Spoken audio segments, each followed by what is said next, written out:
Once upon a time, there was a Puss in Boots who wanted to catch grey partridges for the king. But the fairy tale is long gone, and now there are hardly any partridges left. The few that remain are extremely vigilant.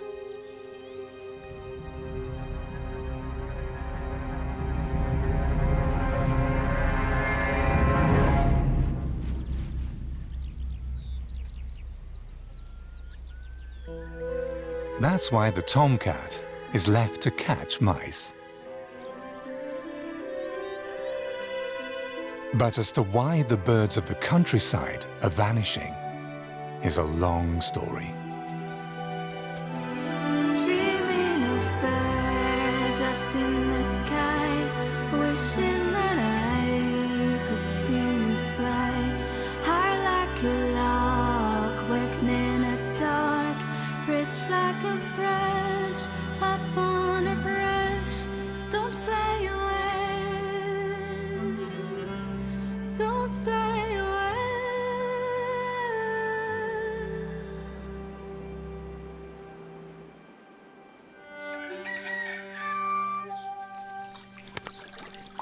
Blackbirds, sparrows, robins. These are the birds we know well. Quite often they build their nests close to our homes. When we hear about the vanishing of birds, we tend to think of these species first. But the familiar birds in our gardens are hardly affected. Their numbers have dropped only a little.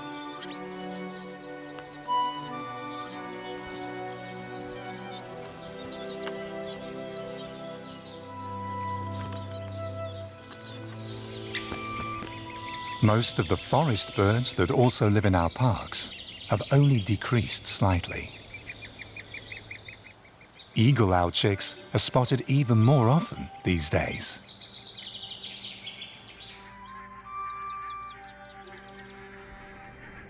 But the impression we get from large flocks is deceptive.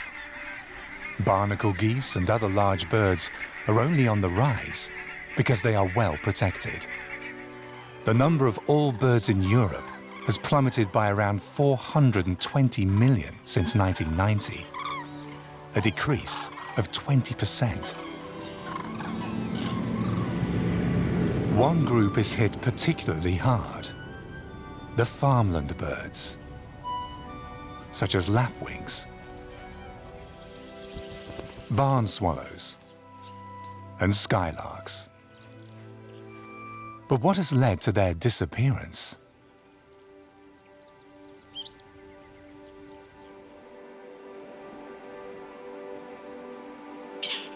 A region near the Kellerwoud forest in Hesse is one of the few places where one can find a bird that has become almost extinct in Europe. Already in February, males of the grey partridges are courting their hens. Once they lived in vast steppes, but for hundreds of years they'd happily made their home in traditionally managed fields and pastures. Today, grey partridges are almost gone. Their numbers in Europe have decreased dramatically by 93% since 1980. They live in fields and meadows, eating herbs and insects. Flying is mostly reserved for emergencies. The birds have a preference that visibly gives them joy.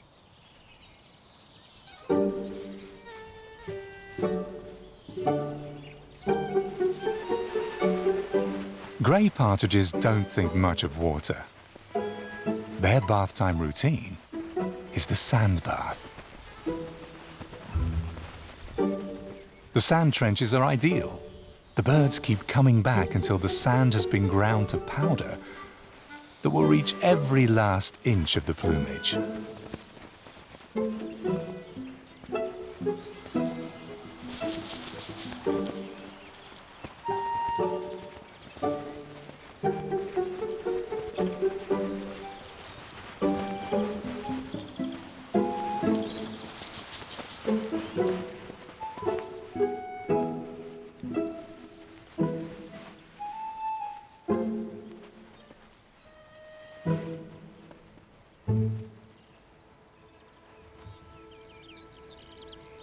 Another farmland bird species lives up in Germany's marshland areas.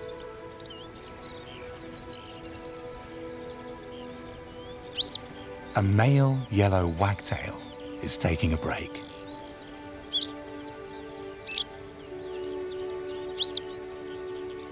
Together with its partner, it builds a nest on a plot of arable grass. The two have been working on it for 2 days now. They tirelessly carry dry stalks, hair and feathers to their construction site. Every time they return, they have a hard time finding it.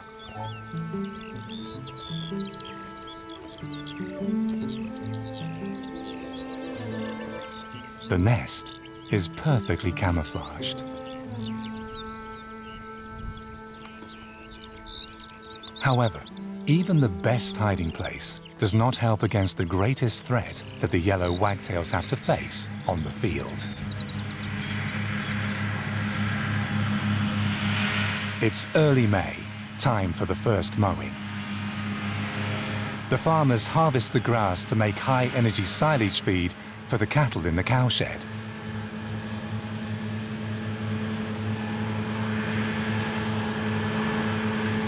Even though for some birds the breeding season has only just begun, it's already over.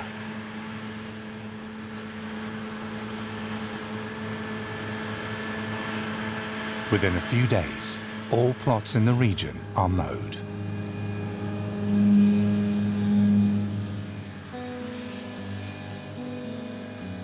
It all starts with the right weather. Every farmer wants to get his silage grass to safety before the next rain. On this hectare alone, 3 pairs of yellow wagtails and a pair of skylarks had chosen to nest. Now, there is nothing left. And not only the nests have fallen victim to the mower.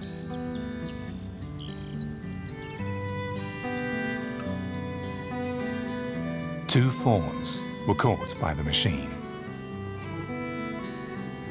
Their strategy to hide instead of run has sealed their fate.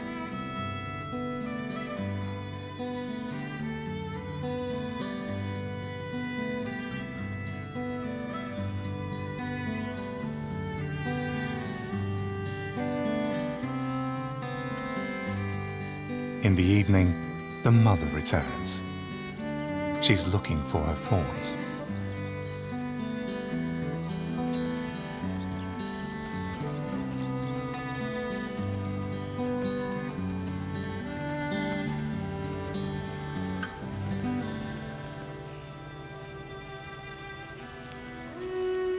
But her search is in vain. The place in which she left her offspring has become a deadly trap.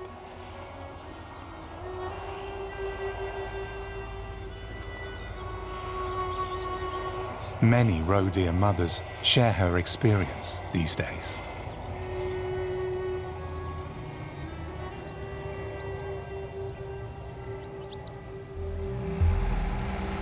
The mowed grass is collected. Farmers hire contractors to do this.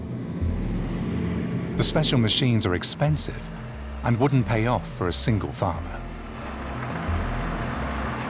Chopped into pieces, the grass is piled up and will soon be fermenting under a tarpaulin to make high-energy feed. To understand why all this is necessary, one needs a farmer to explain it. We are the Claassen family, and we are operating a dairy farm here in Megedorf in 5th generation. Currently, we're milking about 110 cows. And we cultivate approximately 180 hectares of grassland. Basically, we keep the cows in the barn where they are fed. We use a mixer wagon that blends together different feed components. One of them is the silage from our harvested grass. And then we add maize silage, which we also harvest ourselves. All of that gets stirred up and is freshly presented to the cows every day. 100 cows, that's a lot to drive out to pasture. And grazing also limits the amount of milk cows will give every day. With pasture grazing, I can't get enough quality feed into the cow. And it's impossible to take proper care of the high-performing cow. It's a lot easier to feed this amount of cows with grass silage in the barn. Still, the Clausens drive half of their herd out to pasture for the day. The family owns enough land directly adjacent to the farm. That is a luxury other farmers don't have.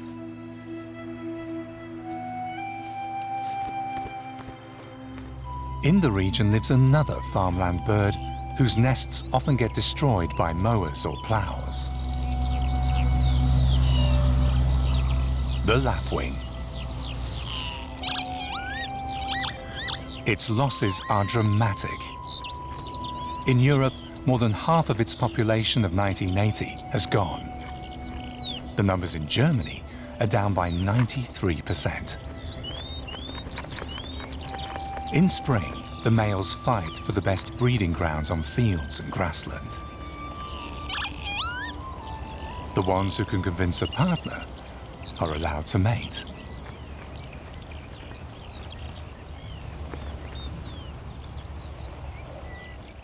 One female is already sitting on her eggs. She has to hold out for a good 3 to 4 weeks. From time to time, she calls for the male to take its turn. But her partner is still busy on the hunt. His legs are his secret weapon.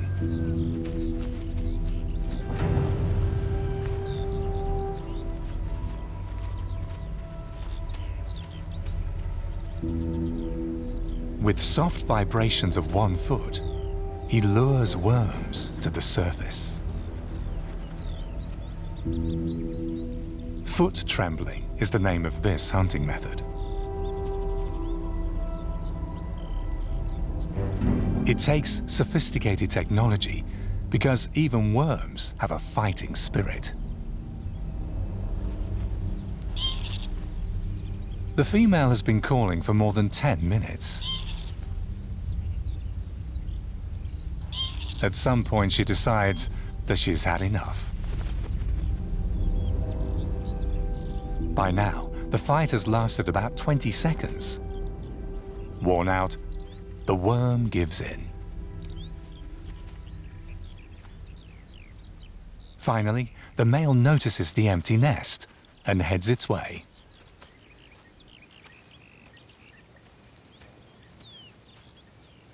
Both partners take turns while breeding. The male often takes on the more dangerous night shifts when predators are out and about.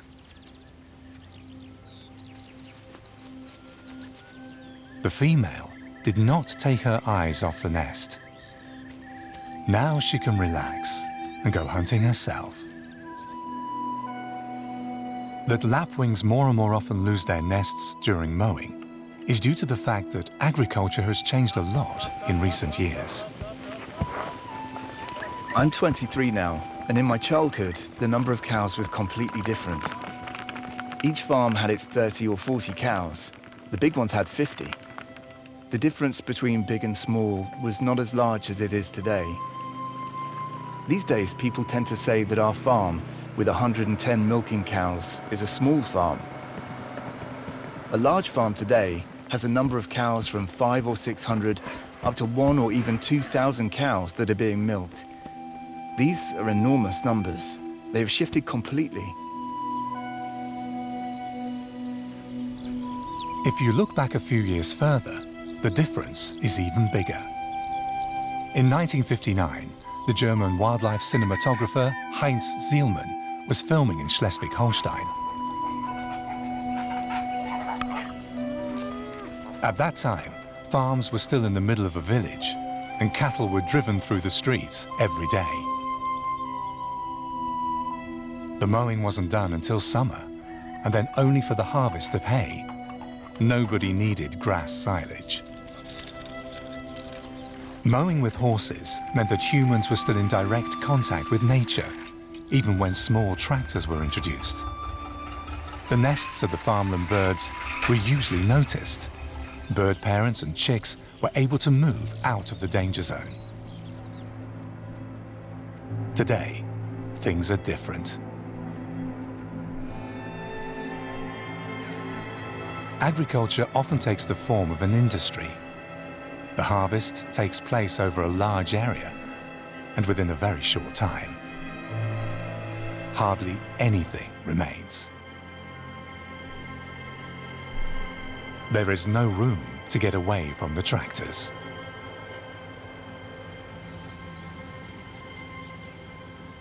After about a month, the lapwing chicks hatch on the field. Their mother immediately gets rid of the eggshells.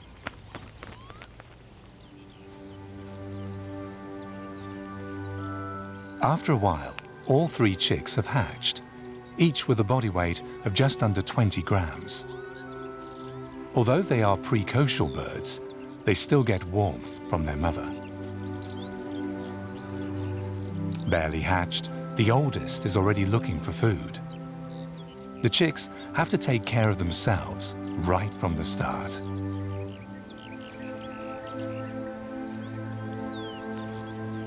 The younger siblings prefer their mother's warm plumage. The night is going to be cold, with temperatures below freezing. A danger to the chicks.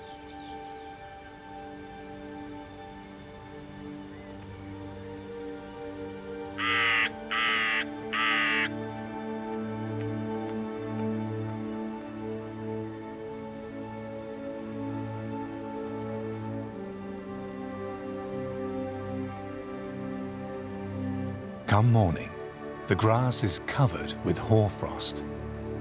How did the chicks survive the cold night? 7 o'clock sharp, time to get up. The eldest chick survived. The lapwing mother is still a bit stiff because she had to squat over the chicks all night as the male didn't show up. Thanks to her perseverance, the younger siblings have also made it.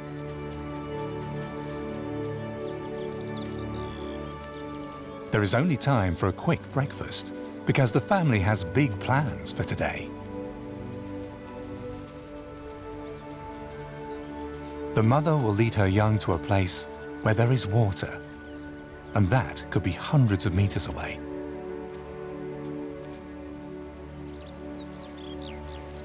A long hike for the chicks' short legs.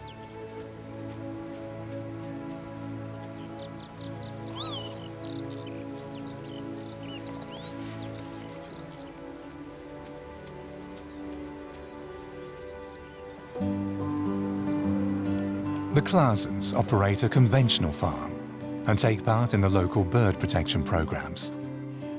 But they also need to constantly reassess how much bird protection they can economically afford.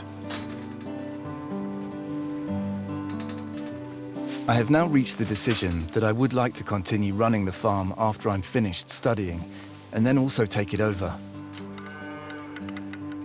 I am very happy that we have a successor for our farm. That wasn't something we could plan on. Originally, Magnus had told us that he didn't want to take over the farm and that he would rather go into banking. That's why we hadn't made any further investments into our farming business.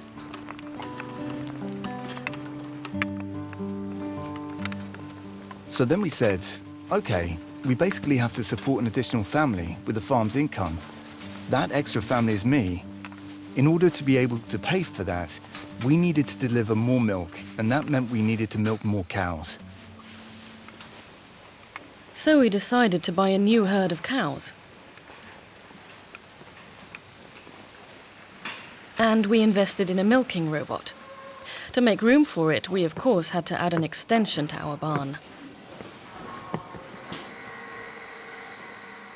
For everything we have modernised since 2018, we have actually invested over €500,000. My parents and me at 23, that's a hefty amount for a small business like ours. But there was simply no other way. If we hadn't have done that, we would have had to stop farming completely.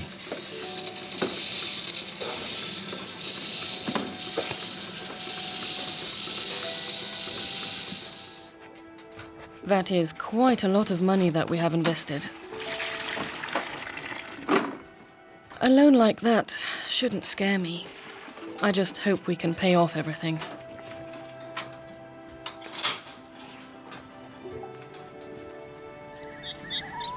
The marshland in the region is one of the last strongholds for farmland birds.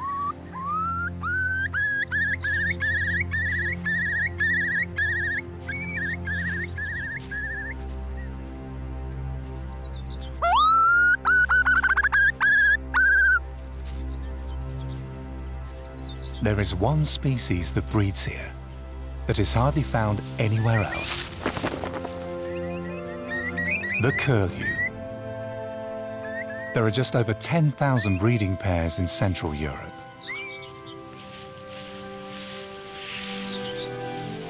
Changing of the guard at the nest. The female arrives. The male flies away to eat. The couple has to sit on the eggs for 4 weeks, a long time in which a lot can happen. The curlew is a giant among farmland birds. It can be over 1/2 meter long. Its beak alone measures 15 centimeters.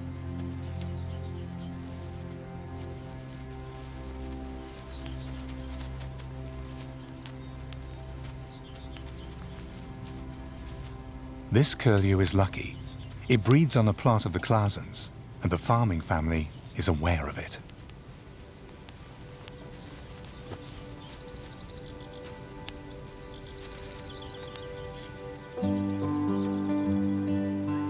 In the summer months, Anja Klaasen drives the cows home every day to be milked. She hopes that the milk price will be enough to pay off the loan. It is not us farmers who determine the price of milk. The consumer wants to buy cheaply, and the supermarket negotiates the price with the dairy companies.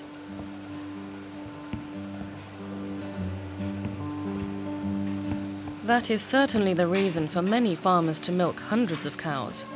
Then the price gets better with the amount.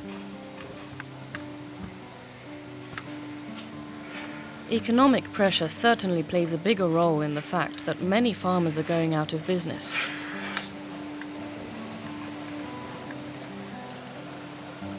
This no longer pays off for small farmers who have few cows and only little land.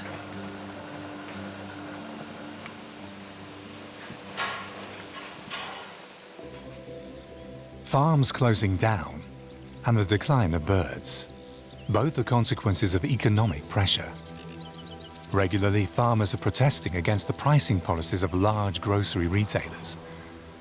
But their efforts haven't changed anything in terms of the basic situation.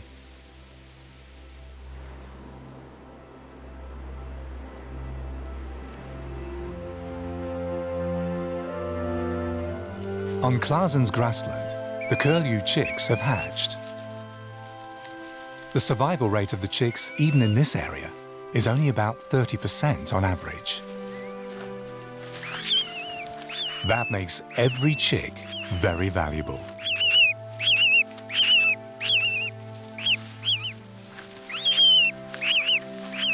As soon as the chicks move out of the nest, Ralph Klaasen will be able to mow the whole plot. To make sure that nothing goes wrong, a biologist from the Bird Research Institute in Bergen-Husen will ride alongside. 4 eyes see more than 2. Hello, Heiko. Hello, Ralph. Should we go and have a look? Yes, that would be nice. The curlew's probably sitting in the next plot, but I'm not completely sure. He is close to the border. Sometimes we might be aware that there are birds around, but we don't know exactly where they are. That's when a scientist like Heiko would join us to detect the birds and to tell us how big the area will have to be that we spare from mowing and reserve for the protection of the nest or the bird's territory. So much has changed over the years. These days we mow the first cut much earlier. We need to obtain feed that has the highest concentration of energy possible. We can only achieve that when we cut the grass quite early. If we would let the grass grow any longer, the energy contained in the feed would be a lot less, and we wouldn't be able to use it for the dairy cows. Look, there it is over there. Oh yes, there's the curlew. It's a great pleasure being able to help and see these little chicks run around on the plot afterwards. And yes, it's great to see that the breeding has been successful. That makes one happy. Little bird, I saw you coming without a word announcing the spring. Little bird, I saw you crying. Hardly any bird these days is able to hatch or raise its chicks out on the plots. That is why more and more of them are turning to field or road margins, like this pair of skylarks. Less than half a meter away from the farm track, their young have hatched. That alone is a success.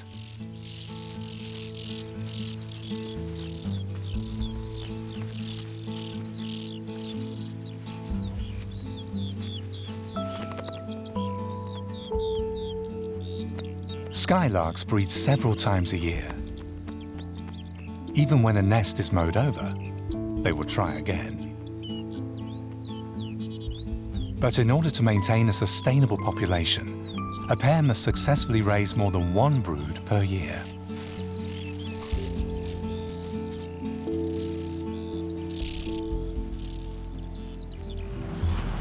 Given the dramatic situation for farmland birds, it's quite absurd that road margins are mowed in the middle of the breeding season, not only on country roads, but also on back roads and flagstone paths.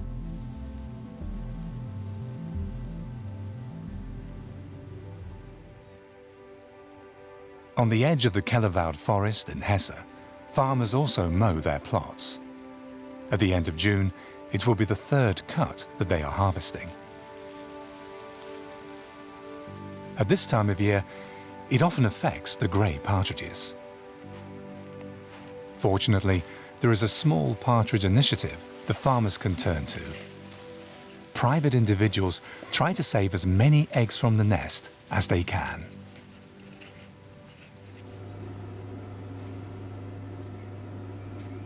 The orphan chicks will hatch in an incubator.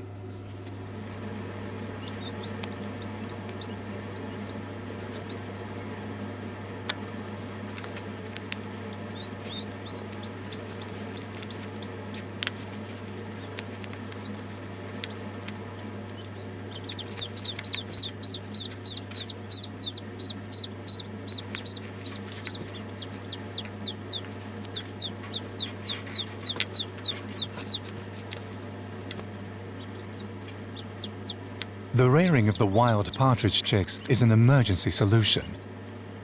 But as the partridge population is diminishing so quickly, every chick is valuable here too.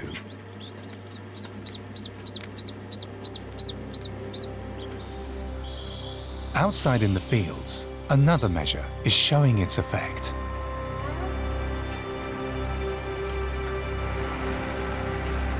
Farmers get compensation for planting flower mixes on their fields. Here, the grey partridges actually manage to hatch their eggs.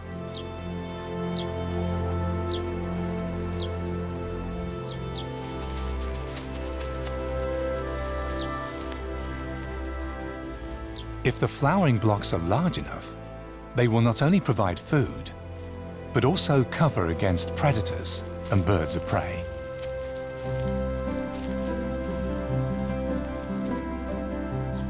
On average, grey partridges have around 15 young. It takes almost 2 weeks before they can fly. During this time, they are particularly dependent on good cover.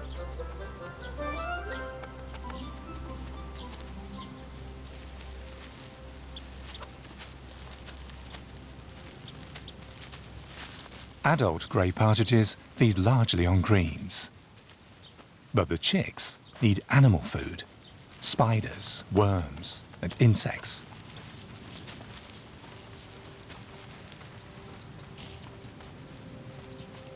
As soon as the little ones have hatched, their parents lead them to the best sources of food.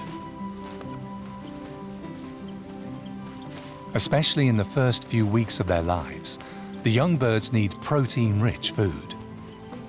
The dug-up ant pupae are exactly the energy food that will help them grow.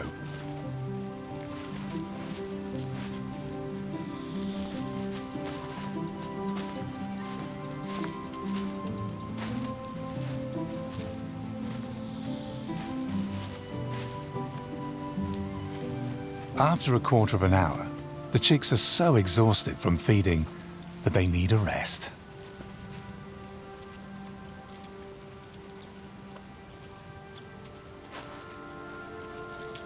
The first day in a chick's life passes with eating and sleeping.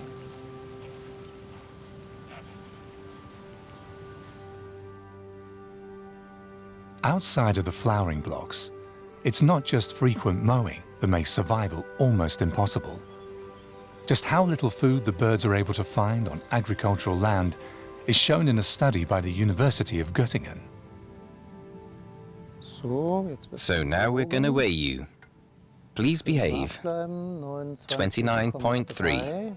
The biologists Lisa Dumper and Eckhard Gottschalk carry out the test. Look, he's got something. In a series of experiments, various partridge chicks are to search for food for 15 minutes, once in a flower block and then for comparison in a monoculture. Before and after each experiment, they are weighed. In the flower block, the chick encounters plenty of beetles, flies and ants.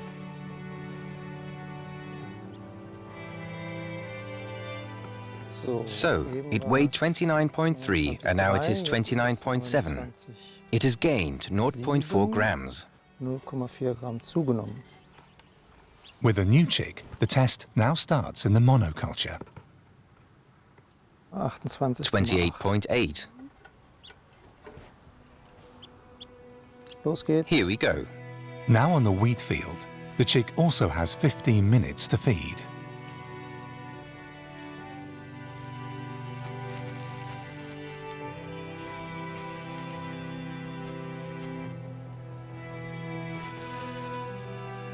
However, it does not seem to find much food.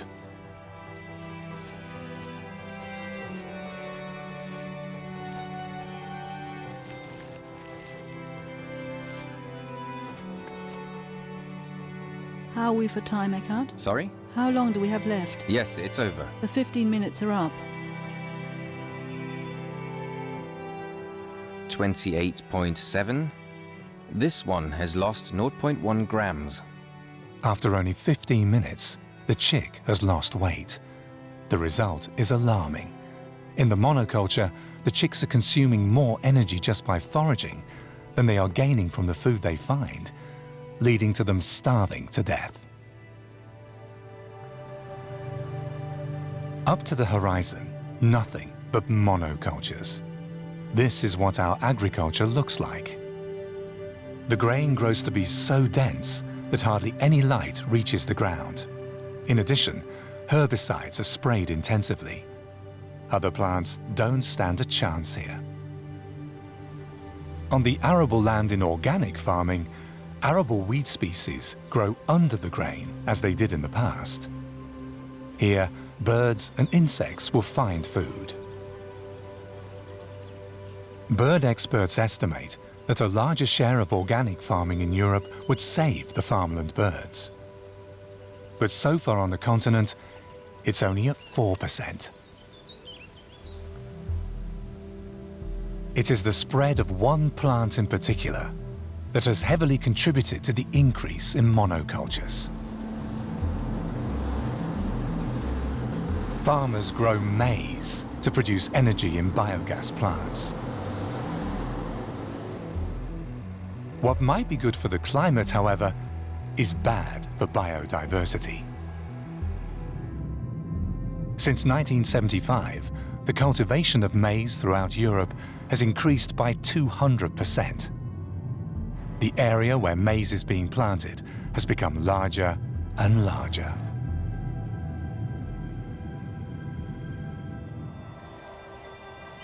This has dramatic consequences for farmland birds. Thousands or even millions of chicks starve in spring and summer looking for food. Stopping climate change and producing food is important.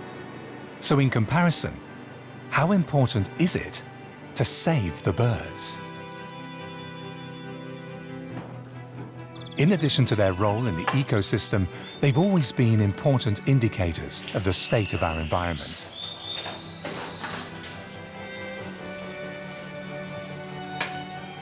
Miners took canaries underground. When they fell off the rack, it was high time to leave the pit. There was a risk of carbon monoxide poisoning.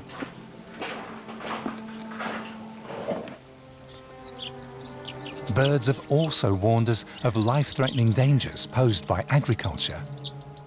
When masses of yellowhammers suddenly died in Sweden in the 1950s, scientists compared their pollutant content with that of yellowhammers from the archives 100 years older. They discovered a significantly increased mercury level in the recently deceased birds. The heavy metal had been scattered on the fields as protective dressing with the seeds. Via the rainwater, the highly toxic substance found its way into streams and lakes, where the rural population used to catch their supper.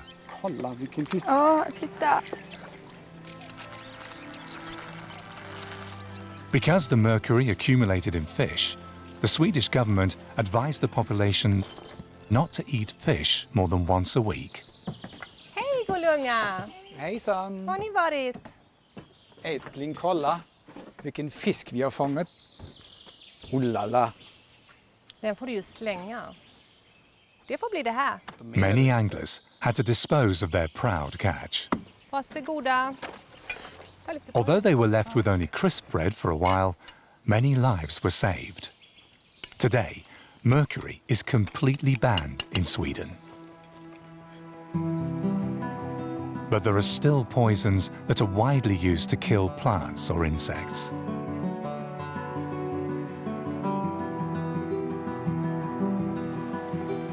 Birds that rely solely on insects, such as barn swallows, are particularly vulnerable. On farms where livestock is kept, they still collect straw and clay for their nests.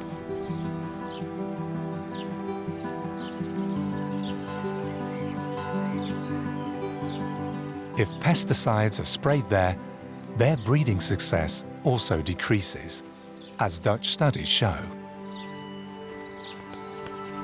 Barn swallows originally nested in caves. But even in early farmhouses, they came through the smoke vent into the stables and living rooms, hence their name.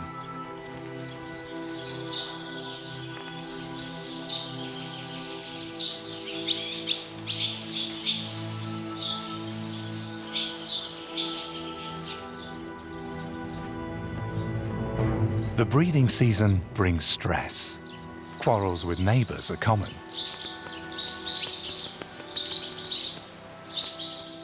Many males are still singing in search of a female.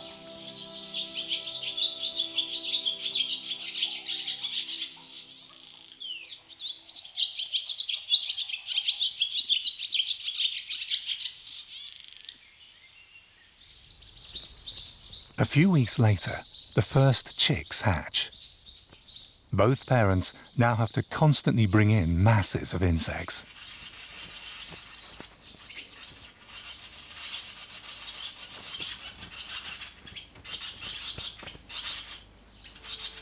3 more weeks, and the young will leave the nest.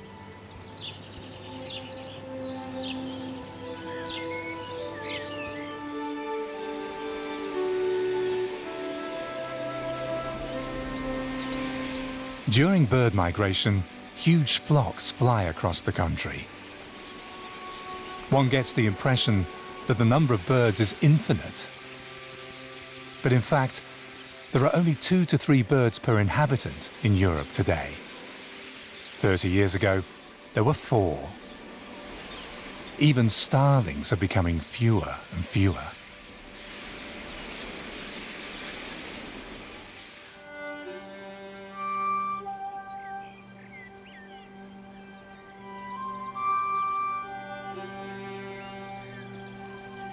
Where cows are still grazing, birds find significantly more insects. That's why the starlings come here to hunt.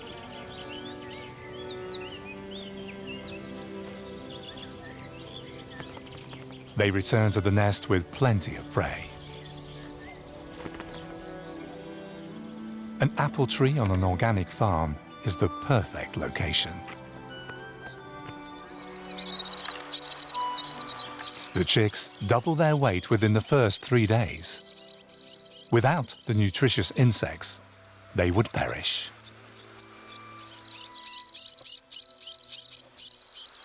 Their metabolism is fast and needs to be kept running.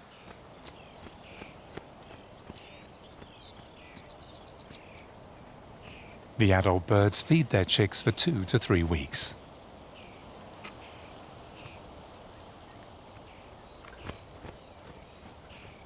At that point, the young look almost like their parents and are about to leave the cavity in the apple tree.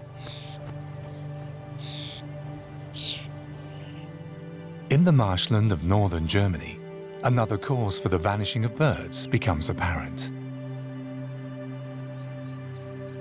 This is where the windchat breeds, a bird that has spent the winter south of the Sahara.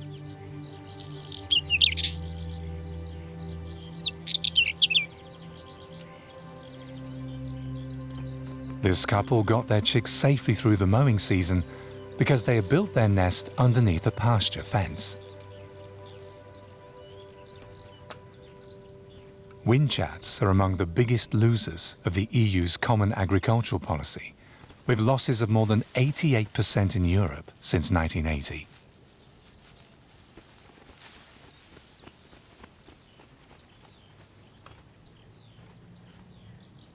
The birds have very specific habitat requirements. Their hunting strategy relies on perches.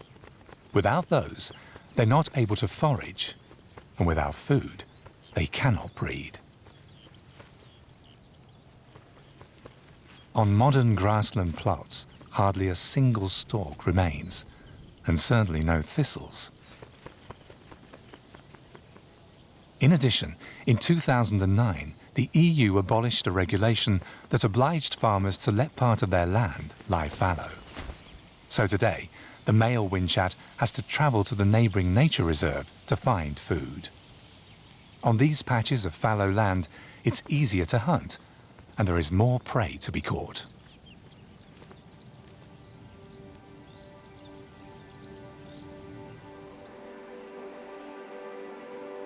Later in the year, Farmer Klaasen closes the drains of small ditches in some of his plots and dams the water.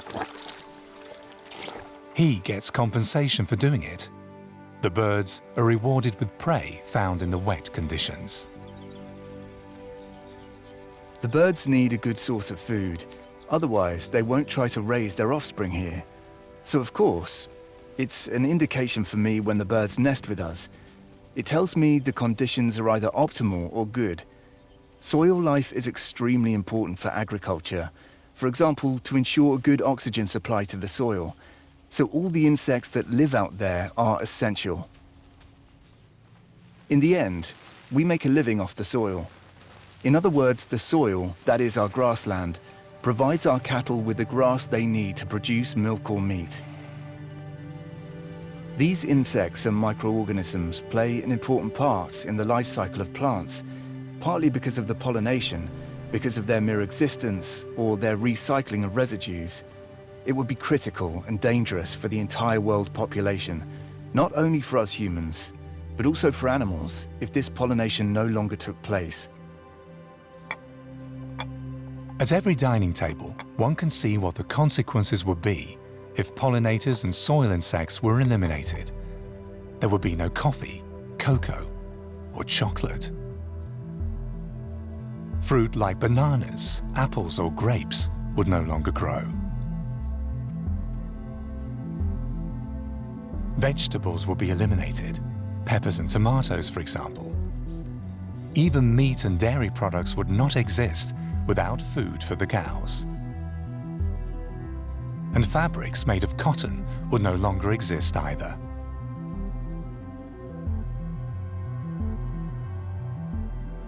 The Food and Agricultural Organization of the United Nations is already warning of the loss of pollinators. After all, 75% of all crops are dependent on them. The vanishing of birds is an alarm signal that agriculture as we know it might stop working soon.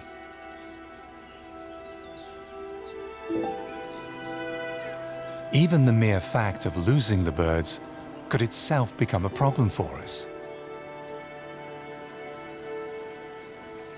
In China, in 1958, Mao Zedong ordered the extermination of sparrows.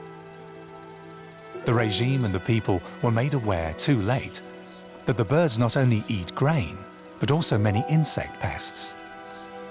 With the sparrows gone, these insects multiplied unchecked. Thus, the loss of sparrows contributed to a great famine. Birds don't just keep insects at bay. Without insects and birds, the landscape would be full of carcasses and organic waste. Nobody would clean up. Diseases would spread.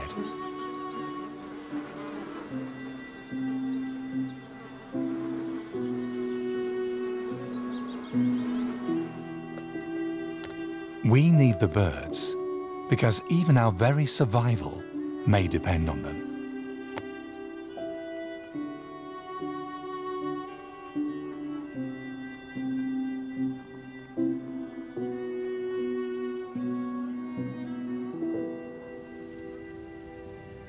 A rescue of the farmland birds is possible.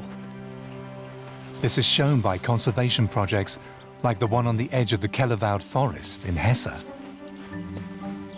Here, grey partridge numbers have recovered slightly since farmers are converting more and more fields into flower blocks. It's a small first step. So there is still hope for the chicks who are having their first sandbar.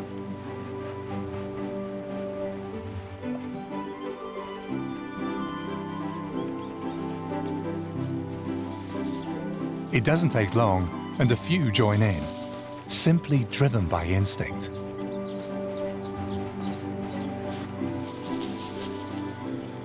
Some chicks, though, are uncomfortable with the sandstorm. Others would rather hide underneath their parents. But right now, that's not such a good idea.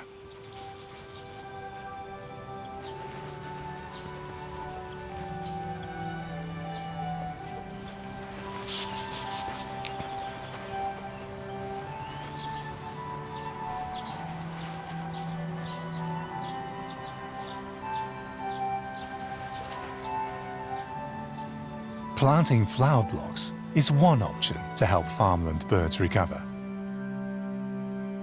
In addition, it will be important to reduce monocultures, whether it's grain, rapeseed, or maize.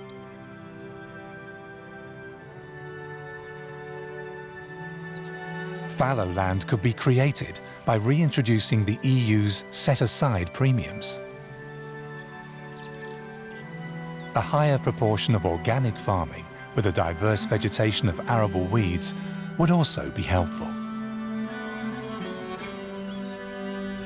And last but not least, the use of pesticides should be further restricted.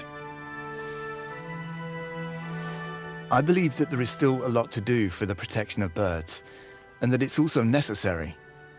If the economic pressure on us farmers would be reduced, we wouldn't have to squeeze the last euro out of every plot of land. Farmers would have a completely different perspective and commitment.